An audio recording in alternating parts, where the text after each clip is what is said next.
Oh, okay, fantastic. All right, great. Yeah, well, I'm really delighted to be here and as part of this session. So, and thank you to the first two speakers. My topic for this session is on the importance of mental health and well-being, and I think this ties in nicely to the prior two topics, and we'll just emphasize the importance of considering mental health across the life course, and really what this means for health systems and global health generally. So I first just want to highlight that when we think of mental health conditions and the impact of mental illness or mental disorders globally, this is one of it's a significant contributor to the global burden of disease. This has been demonstrated for many years through the global burden of disease studies. This has also been demonstrated through other epidemiological studies within country and then also across countries. It's fairly consistently, this has been demonstrated consistently in recent decades. But I think what's most striking about mental disorders is that not only does it represent a large portion of the global burden of disease, it also accounts for a very, very small portion of actual health spending and a very small portion of the actual dedicated resources to address these concerns. This is especially true. This is true in higher income countries, but is especially pronounced in lower resource settings. This is partly because it historically has been a sort of a neglected area of conditions by both policymakers, health systems. Though I want to just emphasize that has been recognized as part of the Sustainable Development Goals, which is a huge advancement, and then also in the wake of the COVID-19 pandemic, has received increasing attention and focus, and I think has now gained considerable prominence as a health priority for many countries. It also has significant impact across the life course in terms of the impact on lost productivity, and then also the risk of poverty, which I'll speak to in just a moment. One of the things that's really key, and this is a study that came out, it's now several years ago, but has demonstrated that our actual estimates of the burden of the burden of disease due to mental disorders is likely a significant underestimate.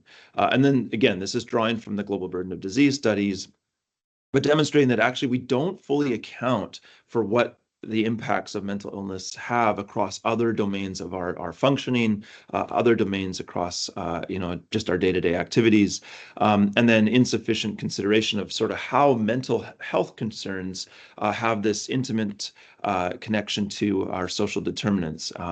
For instance, we know that mental health conditions are closely linked to a greater risk of potentially falling into poverty, but also we know that poverty and other social determinants also create a greater risk of developing a mental illness across the life course. So we see that there's this close relationship between mental health conditions and other social conditions, and this results in an actual underestimate of how mental health conditions result in contribute to disability. There's also concerns around whether or not we consider suicide or self-injury. Often these are not grouped together with mental health conditions. This has been a sort of a limitation of some of the prior research. And then also the resulting impact on our physical health. We know that mental health conditions, as these persist across time, result in greater risk of heart disease, greater risk of other chronic conditions, greater risk of diabetes, and so forth. So there's pretty high the resulting impact actually spans many other aspects of our health and functioning and well-being. I'd also want to just emphasize that the impact of mental disorders is especially pronounced in young people. And we know that globally that the burden of mental disorders is particularly high in young adulthood and adolescence. We know that about 3/4 of all mental health concerns start before the age of 25. This is from a recent study, also from the Global Burden of Disease studies, but this was published earlier this year, really characterizing the burden of mental disorders across different types of disorders, but then also across different age groups. And as you can see here, the impact in terms of disability increases over the course of adolescence and into young adulthood.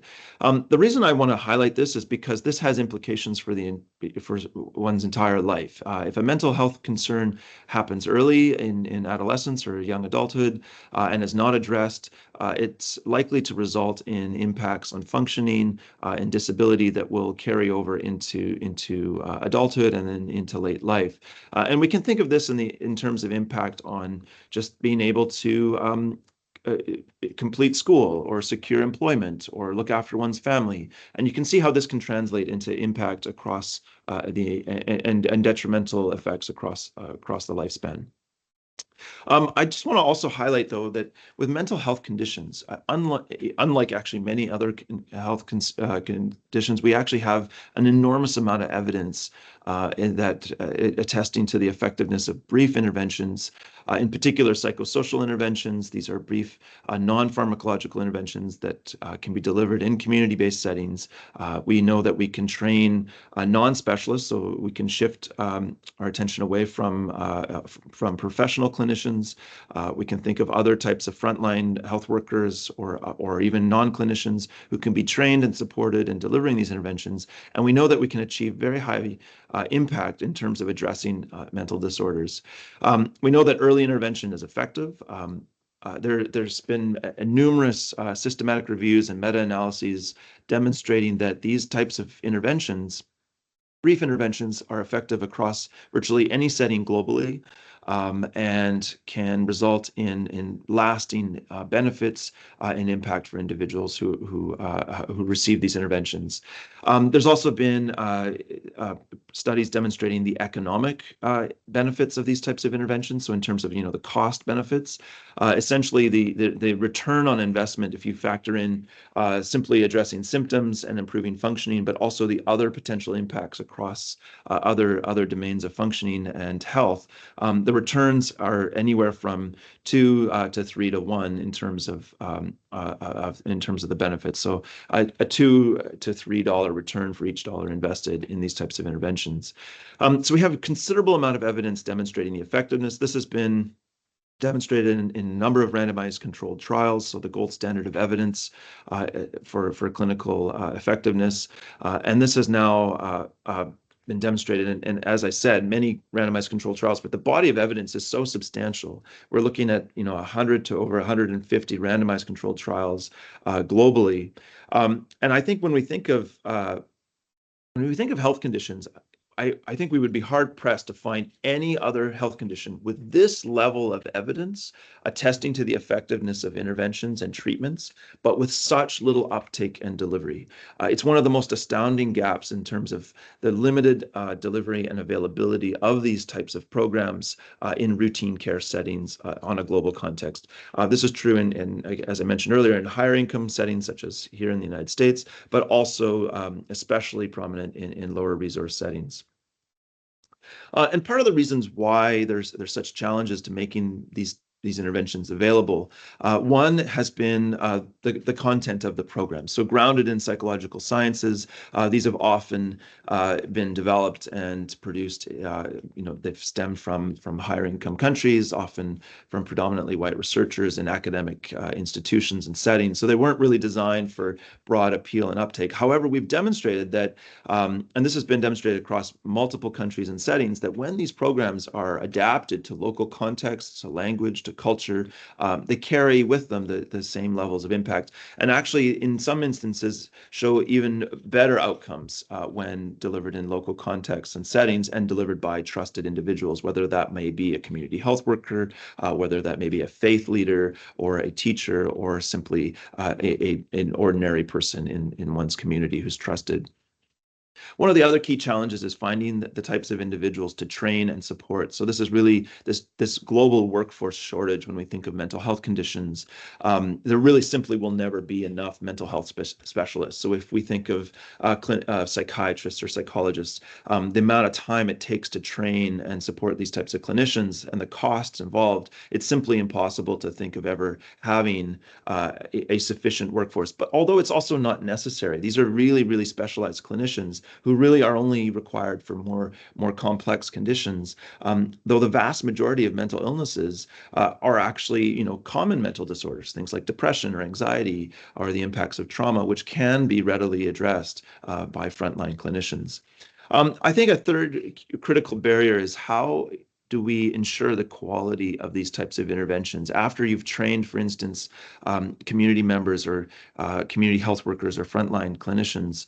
How do we ensure the ongoing effective and high quality and fidelity of the delivery of these programs? And also, I think one other thing too that I just want to emphasize is that I don't want to simplify, addressing mental health concerns because it actually is still very difficult work. Yes, we have the tools, we know how to do this, and there are ways to scale it up, but it remains very challenging work. You're responding to people who are in distress. It could be in conflict situations. It could be displaced populations, individuals facing hardship.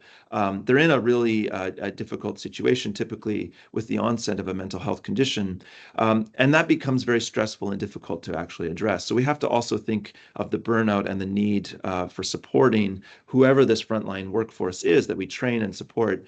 We also don't want that to result in burnout for those individuals. So there's, again, this need for ongoing supervision and really having the infrastructure in place to ensure the support is there so that they can deliver high quality interventions.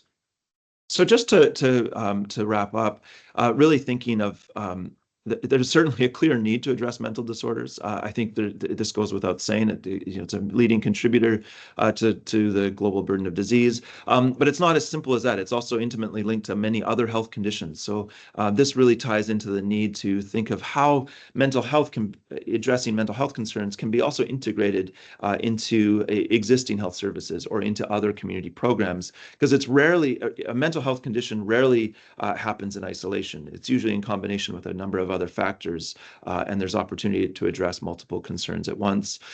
We have strong, robust evidence on the types of interventions, in particular psychosocial interventions. So these can typically be delivered, just to give some context, typically around 6 to 8 sessions, brief interventions. Some of these actually can be delivered in a single session.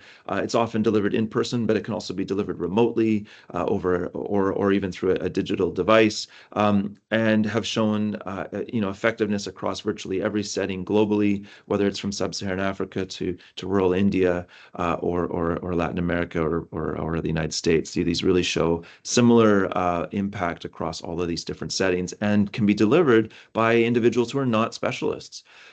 This really requires how to make this work. We know it requires greater prioritization of how we allocate resources, how we support health systems, and really develop this infrastructure to make it work, to ensure that who we train and how we deliver these programs is done in a way that is both beneficial for the individuals receiving the interventions, but also keeping in mind the well-being of those who are responding to the mental health needs of populations.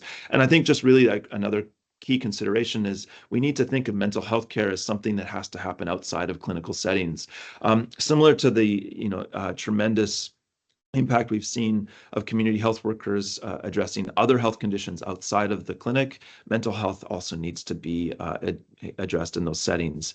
It's simply something that there's high concerns around stigma, and also cost, and also transportation, and a number of other barriers. We need to think of how to make mental health services something that's accessible within community settings, delivered by trusted individuals to reach those in need. So I just have my email here, but thank you very much, and happy to respond to any questions.